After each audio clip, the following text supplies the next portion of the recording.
Bonjour à tous et merci pour cette invitation qui me fait très plaisir. Je suis très contente d'être avec vous cet après-midi. Alors je sais que la journée a été longue, que vous avez vu plein de présentations passionnantes et j'espère que vous avez encore quelques minutes à m'accorder. Alors pourquoi demander à un chirurgien plasticien de parler du corps du futur ? Peut-être parce que la chirurgie esthétique illustre bien les nouveaux enjeux, les nouvelles représentations du corps provoquées par les progrès en médecine et les biotechnologies. La chirurgie plastique, c'est la chirurgie modelante, la chirurgie des contours, la chirurgie de la peau. La peau, cet organe que tout le monde voit en permanence et qui pourtant est peut-être un des organes les plus méconnus. Alors, on me demande de parler de l'avenir et peut-être mon côté un peu transgressif qui m'invite à vous parler du passé parce que pour savoir où on va, il faut savoir d'où on vient. Et j'ai choisi de vous présenter une rétrospective sur les techniques associées parfois à des idéologies, des valeurs propres à chaque époque. Une rétrospective 100 ans en arrière qui commence en 1917. Chirurgien en 1917. Je suis sur les champs de bataille, sur le front, face à la déshumanisation, à la défiguration, à la mutilation. Les soldats survivent à des blessures de plus en plus graves. Alors toutes les techniques de chirurgie plastique ont déjà été décrites, mais la guerre est en quelque sorte le laboratoire du progrès technique. Face au visage reconstruit, j'ai quand même un sentiment de malaise. Je commence à comprendre que l'esthétique est une véritable fonction et que peut-être tous mes gestes de reconstruction visent un idéal, la réparation ad integrum. L'avenir, je n'ai pas le temps d'y penser, je suis sur le champ de bataille, mais je me dis que demain, les hommes auront tiré une leçon de l'horreur, qu'il n'y aura plus de guerre et qu'on n'aura plus besoin de moi. Chirurgien en 1937. La guerre est finie depuis longtemps et la chirurgie esthétique est en pleine effervescence. Alors qu'elle avait été illégale pendant presque 3 ans en France, mais j'ai participé à la construction de la première société savante de chirurgie plastique esthétique. J'ai pu défendre ma spécialité et les juges sont revenus, heureusement, sur leurs décisions. Alors j'ai pratiqué plus de 3000 liftings à Paris, mais l'intervention la plus à la mode est la greffe testiculaire. Alors, si vous avez de l'argent, je peux vous proposer une greffe de testicules de singe. Si vous n'avez pas beaucoup d'argent, je peux vous proposer une greffe de testicules de bouc ou de chien. Ça permet d'améliorer votre mémoire, d'améliorer votre endurance, vos capacités intellectuelles, d'augmenter votre désir qui décline parfois avec l'âge, et même de régénérer vos yeux pour ne plus porter de lunettes, de soigner certains cancers, en un mot, d'améliorer l'espérance de vie. Mon patient le plus célèbre, un certain docteur Freud.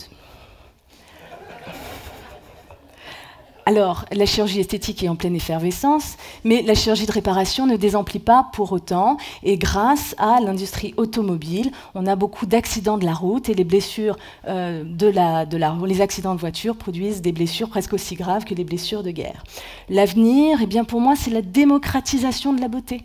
Parce que comme disait déjà Suzanne Noël en 1926, la chirurgie esthétique a un rôle social, celui de soulager la souffrance de ceux qui sont trop vieux ou trop laids pour s'intégrer dans la société.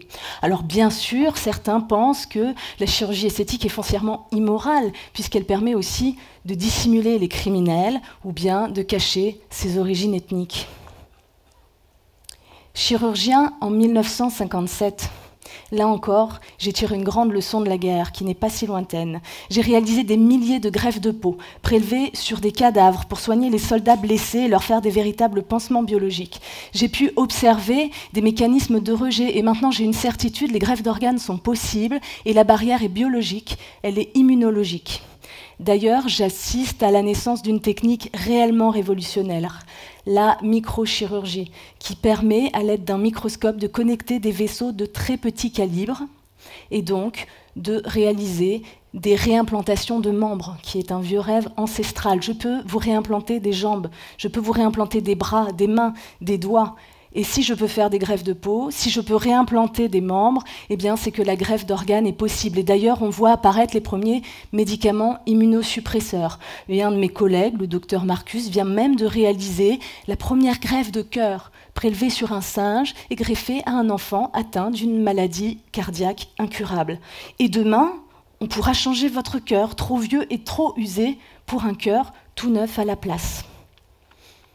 On peut opérer le cœur, on peut aussi opérer le cerveau. C'est le dernier tabou qui a été franchi, et une technique très à la mode, c'est la lobotomie, avec la technique qu'on appelle vulgairement la technique du pic à glace, parce qu'elle consiste à introduire une tige métallique dans le lobe orbitaire. La patiente la plus célèbre est la fille du président Kennedy. Alors le cerveau est devenu l'organe le plus important. Actuellement, c'est devenu inscrit dans la loi. Le cerveau est l'organe le plus important et il signe la mort de l'individu. La mort de l'individu, c'est la mort de son cerveau et non plus l'arrêt de sa respiration et de son cœur comme ça l'était jusqu'à présent. Chirurgien en 1977, c'est l'apogée de la microchirurgie, l'apogée, la grande ère des greffes d'organes. Je peux réaliser des autoplasties très complexes, c'est-à-dire je peux prendre un morceau de mon corps pour aller en reconstruire une autre partie. Par exemple, je peux vous prendre un orteil pour vous reconstruire un pouce, un morceau de côlon pour reconstruire un œsophage ou une vessie. Je peux prendre un os de la jambe pour reconstruire une mâchoire. La greffe d'organes est devenue pratique courante. Alors bien sûr, commencent à apparaître les premiers problèmes. La xénogreffe, c'est-à-dire entre animaux et êtres humains, est devenue interdite parce qu'elle transmet des maladies. On voit apparaître les problématiques de la pénurie et les premières campagnes en faveur du don d'organes. Et puis la greffe pose des problèmes de rejet, de compatibilité, de cancer provoqués par les médicaments immunosuppresseurs. Donc l'avenir, c'est la greffe d'organes artificielle. D'ailleurs, on a déjà fabriqué les premières prothèses de membres myoélectriques, directement connectées sur vos muscles et contrôlées par votre cerveau. Et demain, je pense qu'on pourra même programmer des amputations pour vous mettre à la place des super prothèses de main. Mesdames, demain, nous pourrons remplacer votre peau par une peau artificielle avant que la vôtre ne soit ridée et sans que personne ne voie la différence. Rein artificiel, cœur artificiel, foie artificiel, le chirurgien sera un simple garagiste jusqu'à la prothèse totale de corps, et on pourra transposer le cerveau dans un corps complètement mécanique, parce que le corps n'est que le transporteur du cerveau, n'est-ce pas ? Chirurgien en 1997. Alors bien sûr, je continue ma quête de reconstruction totale et j'assiste à la première allotransplantation d'avant-bras, c'est-à-dire un avant-bras prélevé sur un cadavre et qui vient reconstruire un patient amputé. Mais la vraie révolution peut-être n'est pas là, parce qu'on assiste à une sorte de changement de paradigme, une nouvelle ère de la chirurgie, c'est l'ère des super outils. Et par exemple, la cœlioscopie. Alors bien sûr, la cœlioscopie est connue depuis plus de 30 ans. Elle était utilisée par les gynécologues, mais complètement méprisée par les chirurgiens. Et aujourd'hui, elle devient la technique de référence. Rentrer une petite caméra dans le ventre, voir à l'intérieur du corps et réparer le corps avec des toutes petites incisions. C'est l'ère de la chirurgie sans cicatrice. Et voir dans le corps, on peut également le faire avec de l'imagerie, le développement du scanner avec des reconstructions tridimensionnelles, l'IRM. Le chirurgien n'est donc plus le seul à regarder dedans. Tout le monde peut voir désormais dans le corps. Autre super outil, le robot chirurgical, qui permet d'améliorer les performances du chirurgien, de faire des mouvements à 360 degrés que la main ne peut pas faire, de supprimer le tremblement physiologique, et même avec l'arrivée d'Internet et de la navigation, de la chirurgie assistée par ordinateur, d'opérer à distance. Le chirurgien n'est donc plus présent dans le bloc opératoire et c'est l'ère de la téléchirurgie qui s'annonce. Mais l'avenir, je pense vraiment que c'est les cellules souches. Et donc, on va pouvoir, demain, faire pousser des organes. On prendra une simple cellule de vous et on vous fera des organes sur mesure. Plus encore, on prendra des cellules vivantes, on les associera à des puces électroniques et on créera comme ça les nouvelles thérapeutiques de demain. Alors, en cette fin de millénaire, heureusement, on voit surgir les lois de bioéthique de 1994 qui viennent encadrer un vide juridique, parce qu'on commence à comprendre que la médecine a une véritable emprise sur le corps et qu'on ne peut pas toucher au corps sans se poser des problèmes éthiques. Les lois de bioéthique qui sont venues réaffirmer le principe d'indisponibilité, d'inviolabilité du corps humain et qui va pouvoir préparer ce qu'on va faire dans le millénaire suivant. 2017, c'est aujourd'hui. Alors, une des peut-être nouvelles avancées, des nouveaux progrès, c'est l'anatomie et notre connaissance de l'anatomie. Paradoxalement, on croyait que l'anatomie était inscrite dans les livres depuis des dizaines et des dizaines d'années, et on redécouvre une nouvelle anatomie du vivant grâce à des caméras miniatures, grâce à des nouvelles techniques d'exploration du corps. Et notamment, on comprend que la peau n'est pas un vêtement. La peau n'est pas une enveloppe, la peau c'est une porte, qui est à la fois une barrière qui vous protège de l'environnement, mais aussi une paroi perméable. C'est un organe de sensualité, c'est un organe de relation, c'est un organe qui est presque aussi riche en neurones que le cerveau, qui est même capable de faire des calculs mathématiques autonomes qu'on croyait seulement possibles par le cerveau, et certains disent même que la peau serait notre deuxième cerveau. Les nerfs ne sont pas des câbles. Les nerfs ont tout sauf une anatomie linéaire. Ils ont une sorte d'anatomie enchevêtrée, un réseau ultra complexe que personne n'est capable de comprendre et de prédire actuellement. Le cerveau n'est pas le lieu unique de la mémoire. On commence à comprendre que l'histoire de chacun provoque des mutations génétiques qui s'inscrivent dans vos gènes et que vous transmettez d'une génération à l'autre.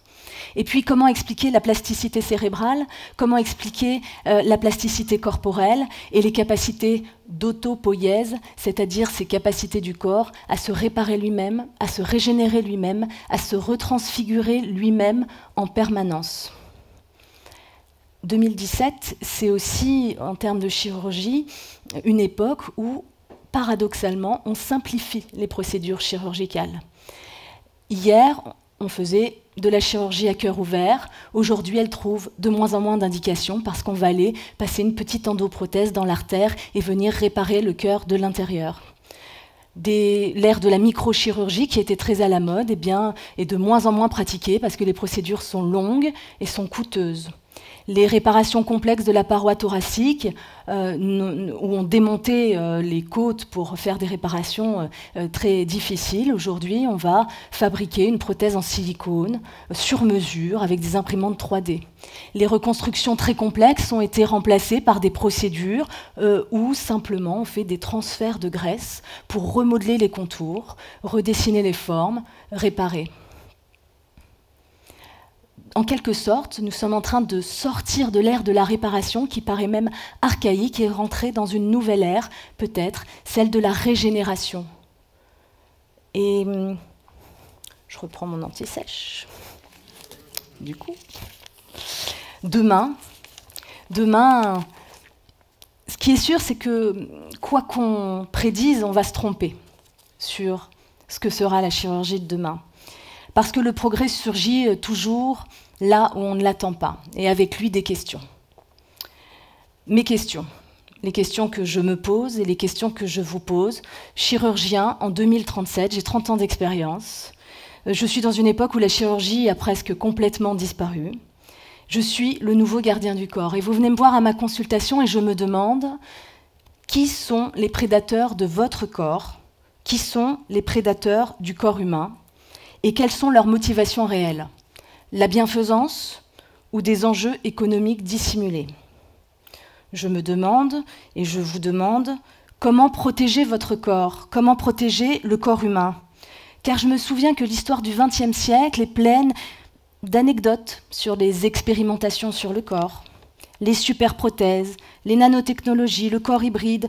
Tout est techniquement possible aujourd'hui, mais tout est-il pour autant souhaitable? Plus encore, quelles idéologies ces biotechnologies véhiculent-elles?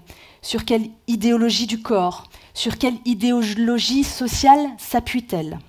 Un eugénisme moderne dissimulé? Une médecine à 2, à 3 vitesses, où un tout petit nombre va accéder à des techniques extrêmement coûteuses pendant que la masse n'a plus accès aux soins élémentaires? A-t-on besoin d'un chirurgien à distance? Ou a-t-on besoin de former plus de chirurgiens pour avoir des chirurgiens de proximité qui sont aussi là pour toucher le corps, pour rassurer, pour informer, et qui ne sont pas de simples prestataires techniques? La question n'est-elle pas en fait toujours la même? Être ou avoir un corps?